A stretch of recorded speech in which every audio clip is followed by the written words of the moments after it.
اس میں یہ مسئلے زیر بحث آتے، لیکن نہیں، پتہ نہیں میری اور خان صاحب کی باتیں اور شکلیں جو ہیں ان کو پسند نہیں۔ کل بھی آپ نے دیکھا تھا پوائنٹ آف آرڈر پر خان صاحب نے جب بات کرنا شروع کی تو تمام میڈیا جو ہے بلیک آؤٹ ہو گیا۔ خان صاحب تو اب آئے، میں تو 2018 سے جو یہ چیزیں دیکھتا آ رہا ہوں۔ اگر میرا مقصد بھی یہ تھا کہ اسپیکر کے سامنے، حکومت کے سامنے اپنا نقطہ رکھنے سے پہلے یہ بات کہہ دوں کہ میری باتوں پر آپ لوگوں کو کوئی اختلاف ہے تو میری باتیں آپ تحمل سے سنیں۔ اگر پھر بھی آپ کو لگتا ہے کہ میں نے کوئی غیر آئینی اور غیر قانونی بات کی ہے تو جو سزا آپ دے سکتے ہیں مجھے دیں، چاہے ڈی چوک پر سی ٹی ڈی کے ہاتھوں میرا انکاؤنٹر کریں، چاہے اس ایوان کے جس کا میں ممبر ہوں اب تک، اس کی چھت پر خداوند تعالیٰ کے جو نام لکھے ہوئے ہیں اس پر مجھے لٹکا کر جتنی اپنے دل کو تسکین پہنچا سکتے ہیں تسکین پہنچائیں، جتنے دن تک، لیکن آخر میں جب ان کی دل کی تسکین پوری ہو جائے تو میری لاش میری اس مٹی کے سپرد کر دیں۔ لیکن کوئی بات سننے کے لیے تیار ہی نہیں۔ بلوچستان آج سے نہیں جل رہا۔ بلوچستان یہ نہ سمجھیں کہ میں یا خان صاحب یا پارلیمنٹ میں بیٹھے ہوئے 18-20 لوگ یہ آپ کے ساتھ ہیں، بلوچستان آپ کے ساتھ ہے، نہیں، ہمارے ساتھ اب کوئی نہیں رہا۔ یہاں پر وہ بچیاں آتی ہیں یا احتجاج کرتی ہیں، کسی کے اقتدار کی خاطر انہوں نے احتجاج کیا تھا، کسی کے کوئی اسمبلی کی رکنیت کے لیے انہوں نے احتجاج کیا تھا، نیب یا سپریم کورٹ کی عدالتوں میں ان کو اگر ناانصافی ملی اس کے خلاف تو انہوں نے احتجاج نہیں کیا تھا۔ بلوچستان سے لانگ مارچ کرتے ہوئے وہ یہاں پر آئیں، اسلام آباد میں ان کا کیا استقبال ہوا؟ لاٹھی چارج، تھانوں میں ان کو بند کیا گیا، سرد راتوں میں ان پر جو ہے واٹر کینن سے جو ہے پانی پھینکا گیا۔ نگراں حکومت جس کو وہ نگراں کہتے تھے، میں اس کو روز اول سے انڈرٹیکر، جس کو کیئر ٹیکر کہتے تھے میں اس کو انڈرٹیکر کہتا تھا۔ انڈرٹیکر کا مطلب آپ جانتے ہوں گے، گورکھرن جو قبر کھودتے ہیں، اور اسی انڈرٹیکر گورنمنٹ نے 2024 کے الیکشن میں پاکستانی پارلیمنٹ سسٹم کی اور پاکستانی آئین کی جو ہے قبر کھود دی تھی، لیکن بڑے شوق سے لوگ اس قبر پر جو ہے نا شادیانے بجا رہے ہیں، بڑے دھوم دھام سے پاکستان کی آئین، پاکستان کے وجود، پاکستان کے الیکشن سسٹم کی قبر پر انہوں نے پھول چڑھائے۔ یہاں پر اہمیت صوبوں کی نہیں، یہاں پر اہمیت اقتدار کی ہے۔ یہ جو آج جو آئین کی بات کر رہے ہیں کہ ہم جو کوئی آئین کے دائرے میں ریکھ کر بات کرے گا ہم ان سے بات کریں گے۔ یہ اسمبلی آئینی اسمبلی نہیں، یہ اسمبلی آئین کے تحت نہیں بنی، ہم تو اس میں بات کرنے آئے تھے، آپ ہمیں وہاں پہ برداشت نہیں کر سکتے۔ سب جھوٹ اور مکاری اور فریب کے علاوہ کچھ نہیں۔ یہاں پہ آئین بھی ہے، ان کا اقتدار، یہاں جمہوریت بھی ہے، ان کا اقتدار، یہاں پہ ملک بھی ہے تو ان کا اقتدار۔ اگر یہ چیز ان سے چھین دی جاتی ہے تو وہ نہ آئین کی پرواہ کرتے ہیں، نہ ملک کی پرواہ کرتے ہیں، اور جمہوریت کی ایسی کی تیسی کر دیتے ہیں۔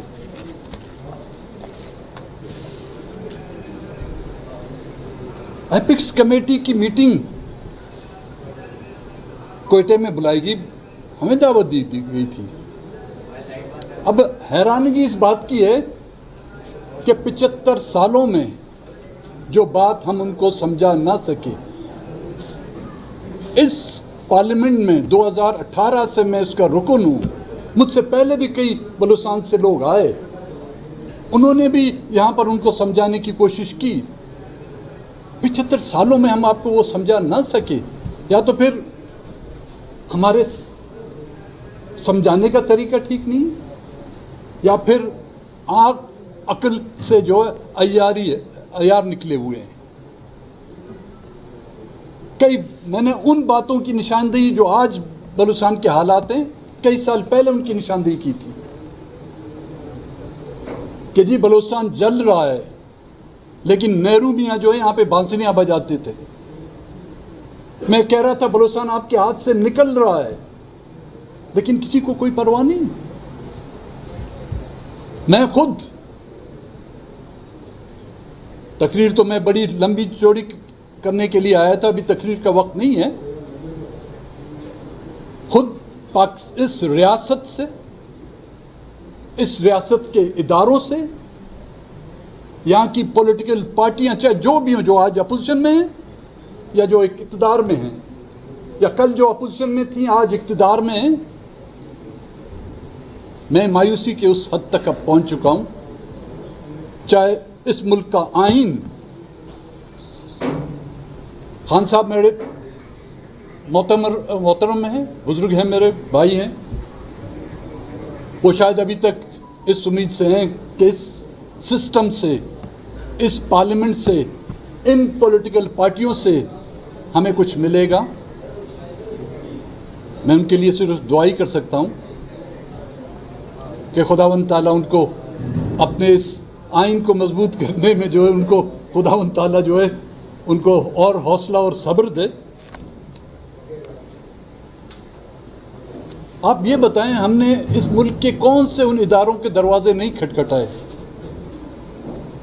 عدلیہ کے دروازے ہم نے کھٹکھٹائے, پارلیمنٹ کے دروازے ہم نے کھٹکھٹائے, حکومتوں کی دہلیز تک ہم گئے, اسٹیبلشمنٹ کو سمجھانے کی ہم نے کوشش کی, میڈیا پہ بات ہم نے کرنے کی کوشش کی, احتجاج ہم نے کیے, ہڑتالیں ہم نے کی, جلسے جلوس ہم نے کیے, لیکن کسی کو سمجھنے کی زحمت ہی نہیں کی. تو ہمارے پاس اب راستہ کون سا بچ جاتا ہے؟ کون سا راستہ ہم اپنائیں؟ آئین ہمارا بنایا نہیں, آپ لوگوں کا بنایا ہوا تھا. آپ نے ہمیں بیلا اڑسا کر اس بات کی تسلی دی کہ یہ آئین جو ہے آپ کا گارنٹر ہوگا. ہم اس خوش فہمی میں رہے, اور جس کے نتیجے میں جو آئین کے بنانے والد سے جو خالق تھے, وہ نہ اس آئین کو بچا سکے نہ اپنے آپ کو بچا سکے.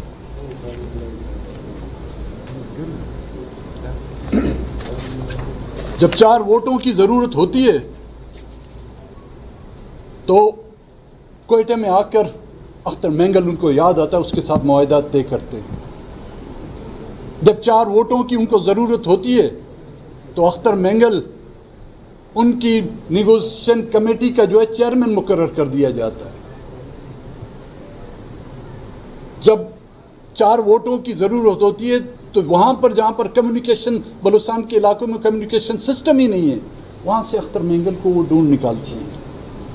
جب ضرورت ہوتی ہے تو خان صاحب کو جو ہے نا تحفظ آئین پاکستان کا جو ہے چیئرمین بھی بنا دیتے ہیں. جب ضرورت ہوتی ہے ان کو تو خان صاحب کو اغوان امور کے لیے اس کو نامزد کیا جاتا ہے. جب ضرورت نہیں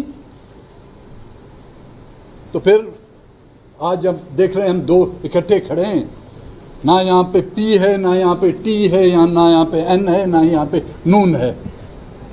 اور مجھے اس بات, ان کی اس حرکت سے مجھے انتہائی دلی خوشی ہوئی.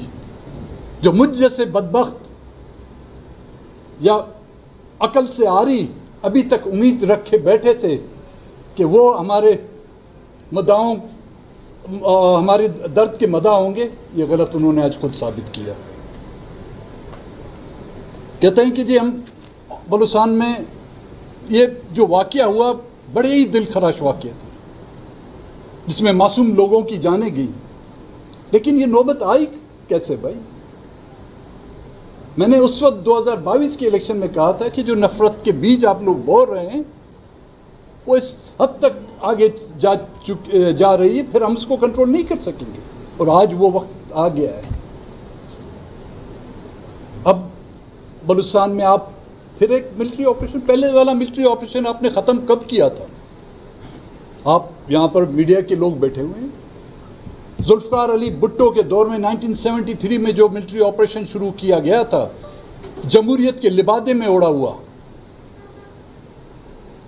اس ملٹری آپریشن کو ایک ڈکٹیٹر ضیاء الحق نے باقاعدہ اعلانیہ طور پر ختم کیا اور عام معافی کا اعلان کیا۔ لیکن جنرل مشرف کے دور میں جو ملٹری آپریشن شروع ہوا، آپ اپنی میڈیا کی رپورٹیں دیکھیں، آپ ان اخباروں کہ جو آرکائیو میں جا کے دیکھیں، اس کے بعد کئی حکومتیں آئیں، پیپلز پارٹی کی حکومت آئی، مسلم لیگ نون کی حکومت آئی، پی ٹی آئی کی حکومت آئی، اس میں نگراں آئے، اس میں چند مدت کے لیے حکومتیں بنی گئیں، کسی ایک نے اعلان نہیں کیا کہ جی بلوچستان میں ملٹری آپریشن ختم کر کے ہم عام معافی کا اعلان کر رہے ہیں۔ تو اب دوسرا ملٹری آپریشن آپ کون سا کرنا چاہتے ہیں؟ پہلے والے ملٹری آپریشن کو آپ نے ختم ہی نہیں کیا، وہ تو جاری ہے۔ یہ جو آج کچھ ہو رہا ہے، یہ اسی ملٹری آپریشن کا جو خمیزہ ہے آپ لوگ بھگت رہے ہیں، اس سے آپ لوگوں کا دل نہیں پڑا۔ ملٹری آپریشن کے بہانے آپ وہ لوگ جو مسنگ ہیں ان کی لاشیں جو ہیں آپ جا کے کسی چوراہے پر پھینک دیں گے، کسی سڑک کے کنارے پھینک دیں گے، جو ابھی کیا 25 اگست کو جو واقعہ ہوا، اس کے رد عمل میں جو ایپکس کمیٹی کی میٹنگ بلائی گئی تھی، ان کے استقبال کے لیے میرے اپنے حلقے سے 4 نوجوانوں کی لاشیں پھینک دی گئی، کہتے جی انکاؤنٹر میں مارے گئے۔ عجیب انکاؤنٹر ہے، اس بچے کی آنکھیں نکالی ہوئی ہیں، لٹرلی اس کی آنکھیں نکالی ہوئی تھی ٹارچر کر کے۔ اب وہ جو ہے نا، وہ بغیر آنکھوں کے جو ہے ان کے ساتھ مقابلہ کر رہا تھا۔ کچھ شرم تو کرو، وہ کہتے ہیں نا کچھ شرم کرو، کچھ حیا کرو۔ نہ یہاں پہ شرم دکھتی ہے ہمیں، نہ یہاں حیا دکھتی ہے۔ جن کے خلاف آپ ملٹری آپریشن، میں نے اس 2022 کے الیکشن میں کہا تھا، ان کے پیچھے آپ جا نہیں سکتے۔ You don't have that guts to fight with them. کون سی جنگیں آپ نے لوگوں نے لڑی ہے ماں سوائے پاکستان کو فتح کرنے کے؟ آپ نے کوئی جنگ نہ لڑی ہے نہ جیتی ہے۔ 70 کی جنگ آپ دنیا میں واحد، دنیا کی ملٹری تاریخ میں وہ نام آپ نے اپنا بنایا ہے جس میں 90,000 فوجیوں نے جو ہتھیار پھینکے تھے۔ وہ جنگ آپ نے جیتی تھی کیا؟ اس ثانیے پر میاں نواز شریف جا کے ڈھاکہ میں معافیاں مانگتے ہیں، بڑے میاں جا کے معافیاں مانگتے ہیں، لیکن چھوٹے میاں مجیب کے مجسمے کو گرانے پر جو ہے شادیاں بجاتے ہیں۔ تب دونوں بھائیوں میں بھی ایک پیج پہ نہیں ہے۔ شاید آپ کسی اور کے ساتھ ایک پیج پہ ہوں، لیکن بھائیوں میں بھی مجھے اتفاق نظر نہیں آ رہا۔ اور بلوچستان میں ایک حوالدار ذہنیت کا کہ بندے کو آپ نے جو وزیر اعلیٰ بنا دیا، آپ لٹرلی اس کی باڈی لینگویج دیکھیں، آپ کو وہ پولیٹیشین نہیں لگے گا، ایسا لگا کوئی آئی ایس آئی کا حوالدار بیٹھا ہوا ہے۔ اور ایک ایس ایچ او کے ذہنیت کے بندے کو آپ نے وزیر داخلہ بنا دیا کہ جی یہ سب جو ہے ایک ایس ایچ او کی مار ہے۔ مرکزی جی مرکزی وہ تو بڑھ گیا جی، صوبے والا تو بڑھ گیا، ایس ایچ او کی مار ہے۔ بھائی میرے عقل کے ناخن لو۔ جنرل مشرف وہ کوئی ایس ایچ او تھا؟ اس کے بعد جو جنرل آئے یہ سب ایس ایچ او ہیں۔ انہوں نے تو اپنی حد الوسع کوشش کر کے ان کو ختم نہیں کر سکے، ان میں اضافہ کیا آپ لوگوں نے۔ آپ کے غلط فیصلوں کی وجہ سے آج بلوچستان میں انسرجنسی جو کبھی کسی ایک ڈسٹرکٹ یا ایک علاقے میں تھی، آج پورے بلوچستان میں پھیل چکی ہے۔ اور مجھے یہ پتہ ہے دونوں جو سیاسی پارٹیاں جو جمہوریت کے دعوے دار ہیں، چاہے پیپلز پارٹی ہو چاہے مسلم لیگ ہو، وہ ان کو اپنا سمجھتی ہیں کہ جی وزیر اعلیٰ ہمارا ہے. ایک کہتے ہیں اسپیکر سے یہ بات کی تھی کہ 4-5 مہینے کی غیر حاضری کے بعد اور اس دوران بہت سے واقعات ہو چکے ہیں. بلوچستان میں بہت سا خون بہا چکا ہے، غریبوں کا خون بہا چکا ہے، مظلوموں کا خون بہا چکا ہے. کم سے کم اس مسئلے پر ایک سیر حاصل بحث ہونی چاہیے تھی. ہمارے حکمران اور ہمارا ایلیٹ کلاس کا جو طبقہ ہے ان کو یہ احساس ہونا چاہیے تھا کہ اس گمبھیر مسئلے پر وہ پارلیمنٹ کا ایک اجلاس بلاتے، نیشنل اسمبلی کا ایک اجلاس بلاتے، اس میں یہ مسئلے زیر بحث آتے. لیکن نہیں، پتہ نہیں میری اور خان صاحب کی باتیں اور شکلیں جو ہیں ان کو پسند نہیں.